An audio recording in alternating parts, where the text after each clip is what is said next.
talking about like soft in that way. I know they mentioned in the video, like guys are not opening the door anymore. You know, all these type of different issues that people are getting away from. So in that way, do you think men are soft? No. To I think their ability to be aware of things is not going to make them soft. It's just going to make them more aware and more empathetic. If you talk to the children now, they're not they're picking up a lot of toxic things. Don't get me wrong. But the way that we are raising our children now, it makes them make you care about them, but it also makes them care about other people. So I think that them caring about other people as well as themselves, it just makes them see things equally and equitably. so what's the point of having a man and a woman, right? We're two opposites. We're opposite. So we're all the same. I'm just asking a question because this is real. If we're all the same, then how does that make life? We are equal in a lot of ways. We are different in a lot of ways. These children are able to see our differences and our likenesses. That's what I'm saying. That's why I said equality and equity. That I speak on both. So, yes, we are different, but we are also the same in a lot of ways. But I wanted to go a little deeper into what you stated when you said the kids nowadays will be better adults, you think, than the ones in the past, right? But we see on the news every day, statistics are going up that kids are dying earlier, whether they're killing each other, right? Killing themselves. They don't keep jobs, right? They don't feel a need to be committed to anything because they feel that they all should just be at the top from the beginning, which is why I made the comment on the participation award, right? Because nobody understands the whole logic around some people lose and some people win. Everybody can't be number one. So in what ways do you see the children nowadays progressing further than generations in the past? I like that these children do not let people punk them. And them not being committed to something, it depends on your perspective. What they are not committed to is people misusing and abusing them. We took whatever we could get. We listened to our boss no matter what. They could be talking to us crazy. They can make us do a lot of things for just a little bit of money, and we did them and we didn't say anything because we were taught to respect authority. What they are taught to respect is how they feel about things and the fact that they're not going to do a whole lot of work for just a little bit of money, and they shouldn't. They should be fighting for, no, they should not. They should be fighting for them to pay them a fair wage for the work that they do. We worked hard for some pennies, and we Mm-hmm. were okay with that when we were Mm-hmm. younger. They use them for their labor, and these children are not letting them do that. And I respect them for that because we should have spoken up for that as well. We were taught to work extra hard to get their promotion or to get a raise, and you never did, but you just gave them all of that labor for absolutely nothing. Mm-hmm. So these children are different in that way. Now, do I agree with some of what you said? Absolutely. Like they have a sense of entitlement. They absolutely do.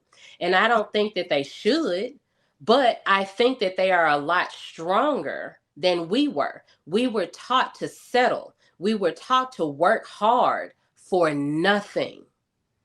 That's understandable, but my whole thing is, and I get it, right? Because us growing up, watching my mother work a job for all these years, people got laid off, you could lose at any time. That gave us a mindset that I'm not going to commit myself to just one job. Like I get a job, I'm not going to stay there. I can bounce around, right? But where else in life overall can you decide, right, that I'm going to not do this because it doesn't satisfy me at the moment instead of putting the work in to move up or move to different companies, I'm just going to skip that altogether and try to go right to the top. Like, where else in life does that apply? And that's kind of where I'm confused and where I feel these children are confused. It's okay to vocalize how you feel and to want to be in a certain place in life, but that takes work. Everything takes work to get to where you need to be. It takes commitment at some level. And if you're not willing to commit or work for anything, then how will you ever have anything? They'll just end up back in their mom's house while their mom still works their job and pays for their lifestyle. I don't think that they're much different than us.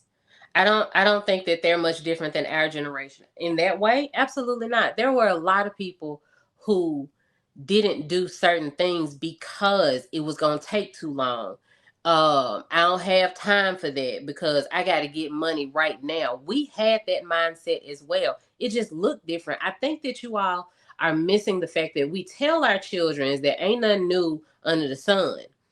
And we forget that ain't nothing new under the sun. They're doing the same things that we were doing. They just do some things better. Just like we did the same things our parents did. We just did some things better or different. I don't see these kids that you're talking about. Most of the kids I see don't want to do anything. They're lazy at all. They don't know how to talk to people. No. Like, you know, they have attitude. I know children because I don't. Where do you live? Meaning, I'm sorry, not like that, but like what state, I should say. I mean, that doesn't, where I am doesn't make a difference. I'm just saying, I don't come across kids like that. I mean, of course, I see some kids like, yes, I experience that. But in a lot of settings, in public, just random kids, I just don't get mostly that. Let me say that. Not that I don't see it at all. Mostly what I see is not that. So when you, like, if you go to the store or you go out to eat or something like that, when you walk up to a counter or anywhere you're at, there, what I see is like kids not even saying, hello, how are you doing today? I'll be right with you. Hold on a second. They're just looking at you. We basically staring at each other, and they don't have no type of like conversation skill. Like, you know, it's the way you speak when you're a worker to a customer. We have to go up to them and be like, hi, I need XYZ. These kids are lazy as hell from social media. I think, to me, main cause, we could talk about the single parent household all day. But honestly, I think it's just social media all the way around. We're always on our phone, looking at the internet, you know, looking at videos and all this stuff. And we're not actually putting in action to what's going on. It's more like we're just scrolling. And we have opinions. That's it. But no one's actually out there doing anything. Not even when it comes to relationships. They're just walking around. Oh, they don't even know how to talk to girls. They're shy. Like us. That's what, like what? That sounds like our generation. What do you mean, our generation? I don't understand why the adults that exist right now, like the younger Gen X, the older millennials, they did that. No, they did not. They acted. No, they did not. No, they did not. Are y'all what generation are you talking about? A millennial. I'm so sorry. Have we forgotten? And we were the last generation that can have a conversation. That can actually talk. Are y'all forgetting the shows and the movies that portrayed how we were, how much of an attitude we had while we was at work? Like, maybe you're just like that. I think act like we didn't do that. I think that, by the way, hi, thanks for having me. I'm Pearl. Hi, Pearl. But I think that millennials are like the worst generation of women ever. So I don't really see a difference between millennial and Gen Z women. It's my personal opinion.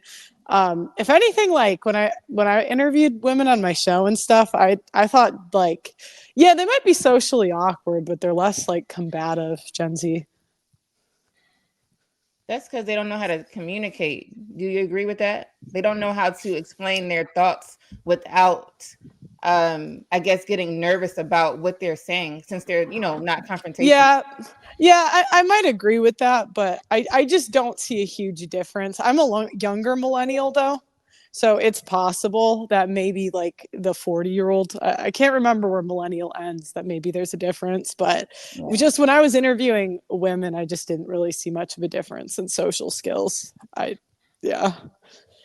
I think I kind of think it's affected everybody since COVID. Like I think everyone's social skills have gone down. I see a little bit of a difference in people over the age of like 45 or 50. They seem to have like a sense of clarity, just like, but Facebook, like Tinder was what, 2010? Facebook was Around the same time. yeah. So I mean, we've had the internet for a while. I think it affected millennials too. Personal opinion though, maybe you guys are seeing different stuff. Well, I agree that the millennials and Gen Z. So I'm not speaking of that generation. I'm more speaking of like our parents, our grandparents. Yeah. That's what I'm talking about. And I'm not sure if Bo are you talking about like, I don't know how old you are, but our parents and our grandparents, they knew how to communicate. They knew how to be polite and all that stuff. I see older millennials and Gen X. I specifically said that. Oh, okay. I might have missed it. I'd say the cutoff was around 45 that I see a difference. But like, let's be honest, the moms between like 30 and 45, they're on Facebook, like even 50. I mean, they loved their Facebook. I don't know about you guys, but they were like posting everything on there. So, yeah. Do you guys think it's gendered specific? Because I see women on social media way more than men. Well, I think we just like to voice our opinions more than men do. Men are starting to talk more, but could be a female thing. Well, you got to factor in the fact that social media is more of a safer space for women than it is for men. Given the incels, you have NSFW, you have guidelines and protected members and all this other stuff. And when men typically can't really voice how they really feel or even behave the way they actually feel on social media without being canceled. To answer the question, I was about to say the prompt like TikTok. I think you stated, JR, earlier about men being weak or something like that, or soft or whatever.